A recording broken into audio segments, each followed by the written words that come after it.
We've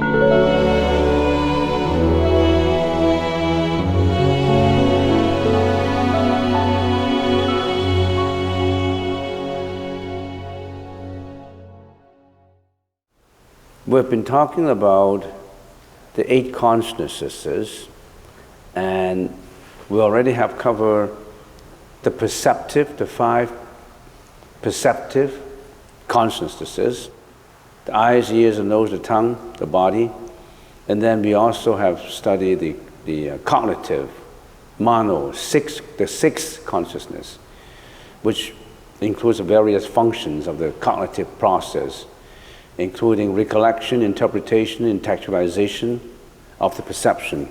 In the Sanskrit language, that cognition is samskara in the Sanskrit language. And then we have also gone through the ego attachment, which is the manas consciousness, which is the personalization of all dharmas. You personalize it. We all personalize our consciousnesses with a self, with an egoistic self.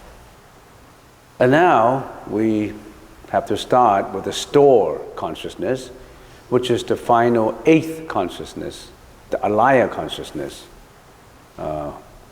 which is a storage, a receptacle of all the present and past karmic energy, the karmic seeds. And if you are still in reincarnation in samsara, that's also a storage for your future karmic energy, your future bija. Bija means seeds. Bija is a Sanskrit word for seeds. And it says it comes first before birth and leaves last after death. When we reincarnate, when we get into the next cycle of life, this store consciousness enters first into the mom's body. It enters first. When a man and a woman makes relationship, it flickers the light, and then the bottle consciousness, which is the person who already have died, would shoot itself into the embryo. That it comes first. So it comes first. And then it leaves the last after death. Your eyesight's gone, your smelling gone, your ears are listening, and all these is gone. And the storage consciousness is the last that leaves the body. So it leaves last after a person dies. All right, let's get into, for the following maybe 5 or 6 sessions, we'll cover the store consciousness, and that's it for the 8 consciousness as a brief summary. So let's get into storage consciousness. Alaya is a Sanskrit word. It means storage, to store. It can store all kinds of energy.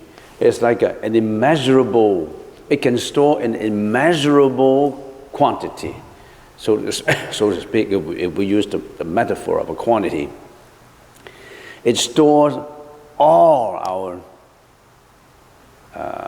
present and past, I don't know how you name it, everything about us, all the impressions or experiences, everything about the individual is being stored in the individual alaya consciousness. And talking about store, which is the alaya, it has 3 characteristics just in that word, storage. The ability to store. It is the repository of all karmic seeds of all the other 7 consciousnesses, storing all the experiences and impressions and everything of the individual since timeless beginning, since eons of lives ago. When did it start? People say, when did my alaya consciousness start? What's the beginning? Well, we've been talking about this individual storage of all our energy, impressions since many, many lifetimes ago. When did it first start? Usually people ask that questions. And then we say, when we talk about starting, we have a time dimensions. A time dimension is based on the illusions of time. The space dimension is based on the illusions of space. And in becoming, sustaining, and in disintegration, and finally the vanishing, there's no such thing as time. Because when you trace time, yesterday has his yesterday, and his yesterday have another yesterday. Tracing time will be just like chicken egg and egg, which comes first? If we say chicken comes first, because chicken lays the egg, and then the egg hatched into another chicken. And then we say, if chicken is the beginning, where does that chicken comes from? Because we know logically that chicken comes from the egg. Where does it come from? You cannot delusively tie a beginning to all things. If you tie the beginning at a time dimensions to all existence, then you're not logical, just considering the logic. And of course, we say, then how does it all start? When we draw a circle, the first time when you draw it becomes the last time when you finished it. There's no beginning, no end. Talking about beginning and end, if we go beyond time and space, then we have the beginning and end. Why do we have to look at the first cause?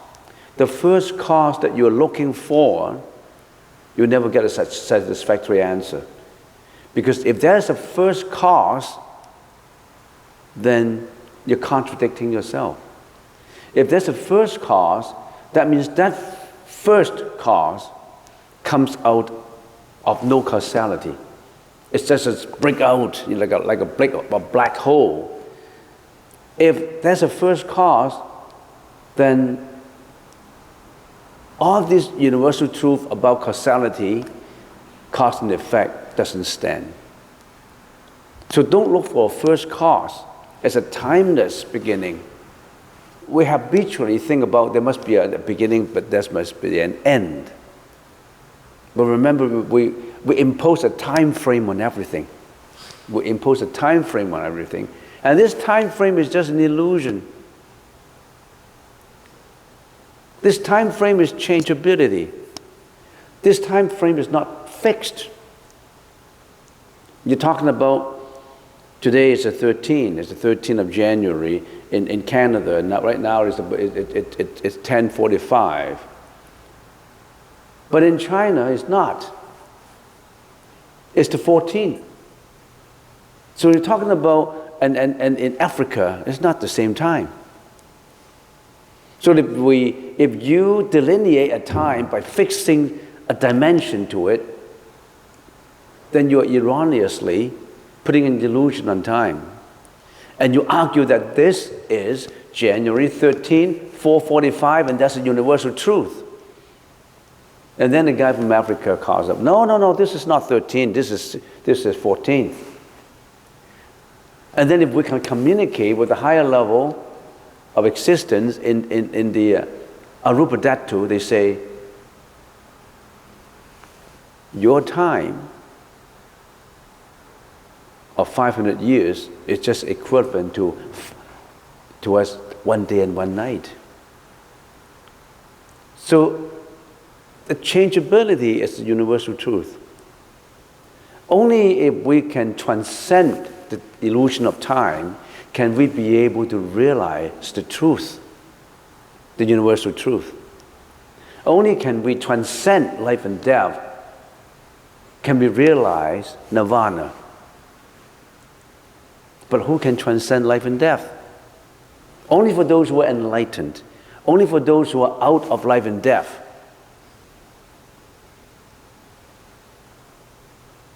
If we are always imprisoned, we don't know what's the outside world. We have to get out first to see the outside world. And of course, if some people really want to say, I want to know, I won't believe in anything until I know what's the beginning, what's the first cause. Some people insist on knowing the first cause, and the simple answer would be God creates everything. Putting a very simple answer to a very complicated question. Don't worry about the first cause, you are created. It's an easy answer. You're created. Then who created you? Who created the Creator? It's unending. The same question was raised to Buddha at the time of the Buddha. And then Buddha used a parable or a metaphor to explain it. And he said, there was a man traveling on a road. He came to a crossroad. A crossroad, that road have a road leading to the south, the north, the east, the west. He comes to the center of it. And then suddenly he got shot by an arrow right in the chest, not in the heart, otherwise it would be immediate death. And he was seriously hurt, and he lay onto the road. He was wounded, seriously wounded by an arrow. He didn't know where the arrow comes from. It's just that we're wounded by life and death. We have sufferings of life and death. We get wounded, and then lie on the road. And all these other passerby, all these other people passing, they all flock up to him and say, what happened to this man? And then they started to ask questions about what happened to this guy who was being shot at an arrow in the chest. Somebody say, where does this arrow comes from? From the north, from the south, from the east, and the west?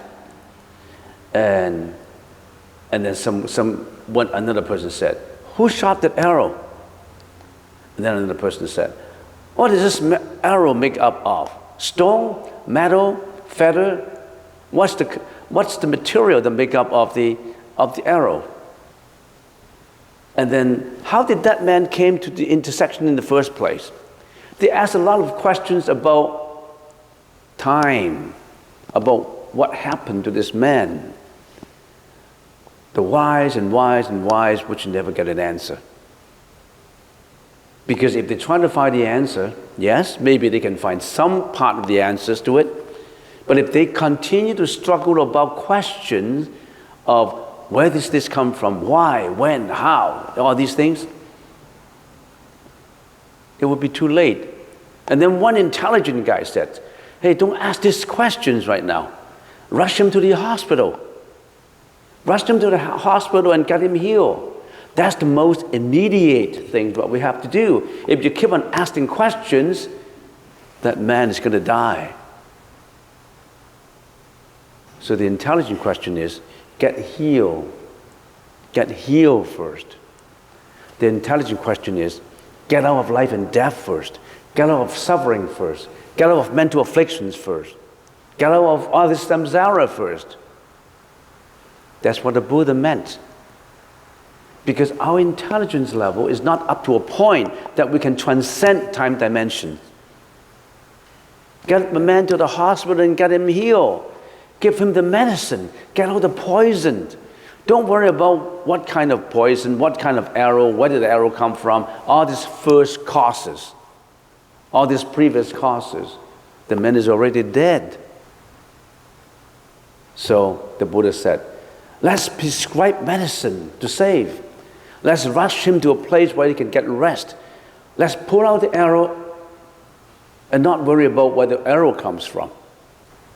So, the ability to store through this alaya consciousness, Vijnana, is the repository, the receptacle for all these existential seeds, all this energy that has stored in us individually for many, many, many, many eons of lives ago. You, me, we all have this inside of us. We have this eighth consciousness, which is the storage consciousness, that stores up all our karmic energy. That's your, if we can metaphorically use a computer, that's your chips, your memory. That's your memory that stored up all your actions, good and bad actions, all your speech, all your thoughts that happened to you, all get stored in there. And all this storage of existential energy has the power to make you suffer, to make you happy, to give you neutral feelings. All these things happen to us is because of this repository of energy that pushes us to where we are today. Some good energy, some bad energy. Some people have built up a lot of good energy. They're happier than people who build up a lot of bad energy. Our alaya consciousness has the ability to store all these things. Second, what is in store? What is in store? The Sanskrit language says this, bija. Bija means the seeds. That literally translates as seeds. Each seed in the eight alaya consciousness has the potential or the energy to produce a result when conditions ripen. It has infinite power to produce a manifestation. Manifestation in terms of action, speech, because you do things, you behave, your behavioral action. And these actions can be many, many actions. Some of them are wholesome actions, some are unwholesome actions. For example, killing, stealing, lying, all these are unwholesome actions. And some of these actions in speech and thought are wholesome thoughts. Unwholesome action, unwholesome cause would result in unwholesome effects. That's the reason why some people are more healthier than the others, happier than the others. Some people are handsomer than the others, and some people are uglier than the others. All different because of your storage, your repository. You build it up yourself, not God. You build up what you're going to be. So you watch your thought. You watch what you're doing. You have to be mindful of what you're doing. You are the master of your own fate. You did it all yourself. Don't blame others. Don't blame your dad for not giving you this, your mom, your brothers and sisters, and all that. You, with your hands, with your thought, are responsible for what you are suffering, for what you're enjoying. So don't you have to watch your mindfulness? That's what we're doing in meditation. Increase your awareness of your own mindfulness. When you are addicted with gambling, you go to a casino, you're not being mindful of what is right and wrong. You will be addicted to gambling. Some people on the 28th of every month, just one night they gamble away all their paycheck. They're all gone. And then they keep on borrowing and borrowing and borrowing. Because what is installed in them is that greediness that has been cultivated in their alaya consciousness, and they get addicted to this greediness. They can never get rid of it. That's just one example. Some people are involved with relationships, men and women. Some are involved with many, many things. The list can never be exhausted. So, seeds like that in your alaya consciousness are basically divided into three kinds: wholesome, unwholesome, and indeterminate. Wholesome seeds are basically divided into three kinds. Wholesome, these are the unpolluted seeds. Unpolluted, quote unquote. In other words, they are pure, away from killing, abstain from killing, stealing, lying, intoxications. All these, they are purer than the other seeds, which bring one closer to enlightenment. You have these wholesome seeds in you, bring you closer to the power of stay away from life and death. And there are also unwholesome seeds. These are the polluted ones, the tainted ones, which acquire the cognitive habits, preventing one from reaching enlightenment. All these are cognitive. Why do we say that this is cognitive? Because they're related to a sixth consciousness. Remember all these eight consciousnesses? All these eight consciousnesses, our sixth consciousness, which is the mano consciousness, is the guy, is the one that who can actively change. The seven consciousness, which you already have studied, is just an ego. He just clings to that ego without changing. You may not realize you have an ego. Every time when you speak, you stick your view onto that ego. You may not know about it because it's habitually been that way. When someone attacks you with words you don't like, dominate you, that's a dominating ego. You don't like it. You repulsed it. That's a protective ego. You always think that this guy is talking to me like that. This guy is egoistic because how come he talk to me like that? But you don't know that in the process of defending yourself, you defend it with what? With a defensive ego. Ego against ego. You're not any better off. When you think that someone is violating your right, you think that you are struggling for justice and peace and fairness, but at the same time, you're defending it with another ego because you think that's what you deserve.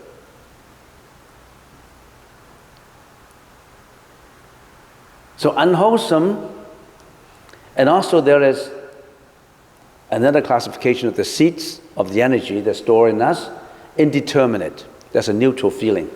Neither wholesome nor unwholesome. Indeterminate. Some people say, oh, indeterminate would be good. Indeterminate is better than unwholesome, but it's not pure too. I'm not thinking of anything bad. I'm not thinking of anything good. I'm just being drowsy. I'm just being daydreaming. You fall into the trap of wasting your time. I'm meditating in here. I'm indeterminate. I'm neutral. I'm not doing bad. I'm not doing good. But I'm daydreaming. I'm not thinking of wholesome thought.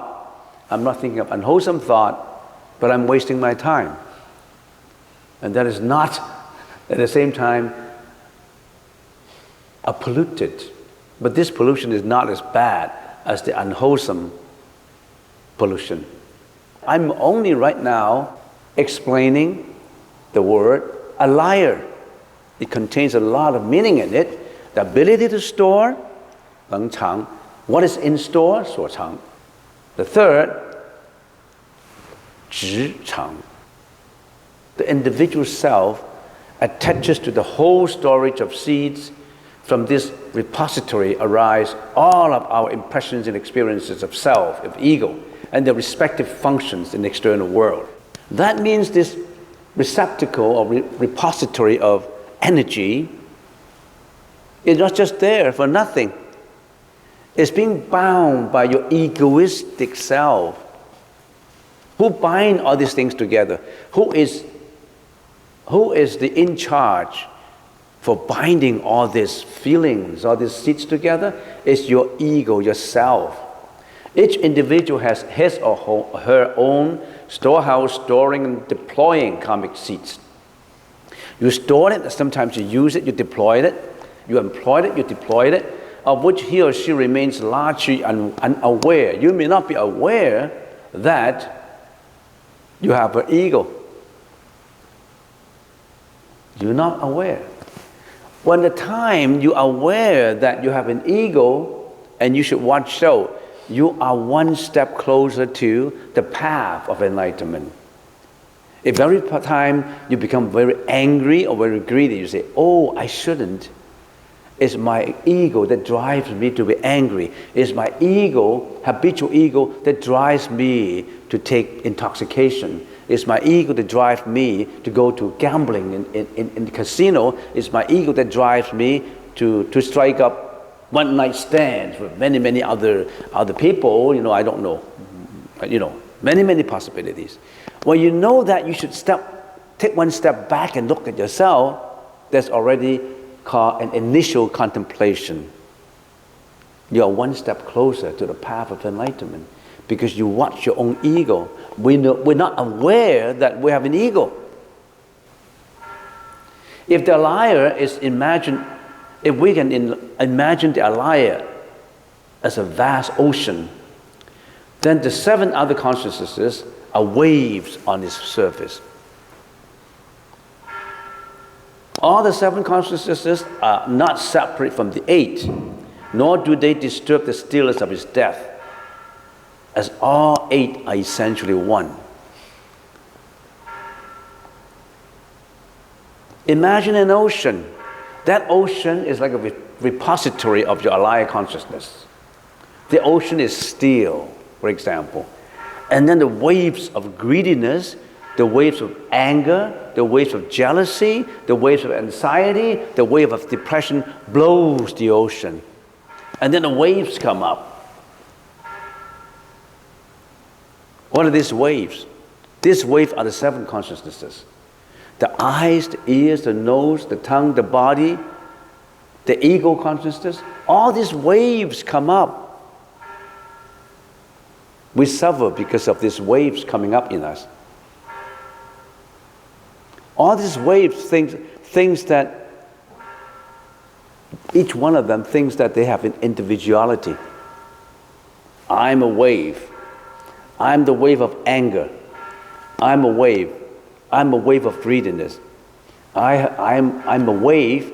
I'm a wave of authority and power and reputation and money. All these waves come up with an egoistic feeling. But the Buddha said, you are not a wave. You are just water. Go back to the water.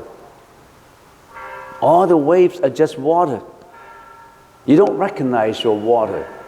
You don't recognize your stillness. Goes back to the wave. All these waves, variety of waves, are nothing but water.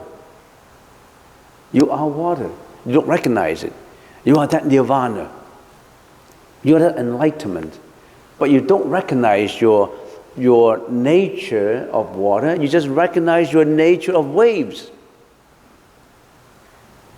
So waves is not wave. Wave is water. It's just being blown by the winds of emotions. They're essentially one. All 8 are essentially one. 1 is 8, and 8 is 1. But you don't recognize it. You think they're all different.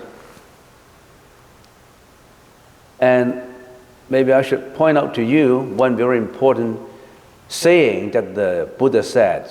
Watch this. Look at the lower half of this. When I finish this, we're going for lunch. Sakyamuni Buddha said, 佛说, the storehouse consciousness is very deep and subtle. All its seeds are like a torrential flow, like a waterfall. I do not explain it to the ignorant, for fear they would cling to it and consider it as a self. 阿陀罗是甚深细，一切种子如暴流。我欲凡愚不开眼，恐彼分别之为我。The alaya consciousness is so subtle, so deep, so difficult to understand. It's like a waterfall going deep and deep and incessantly going like a waterfall. That if you start to analyze, each drop of water is almost like close to impossible. So that's the reason why the Buddha said, I don't always talk about it. I don't always talk about this 8, the alaya consciousness.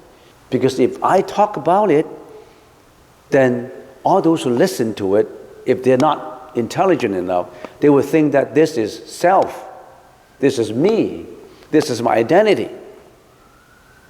So the Buddha didn't talk about the 8th and the 7th consciousness in a lot of Theravada school in the beginning. They only talk about it in the Mahayana school. But it does not mean the Theravada school is inferior, no. Because at that time, it's easier to talk about just up to the 6th consciousness, not talking about the 7th and the 8th. It's easier for people to understand, to the mass population to understand. And it's sufficient to understand it, leading to enlightenment, doing, for example, the fourth contemplations, already good enough for going to enlightenment. So now I already have exceeded my time limit by 10 minutes. So from now on, we closely examine the alaya consciousness and see how it fits into your thinking, and how it fits into the collective thinking of the world. How is the world produced? How come all this exists? Think from perspective of the alaya consciousness. There will be a lot of revelations of the mysteries of the world by studying alaya consciousness.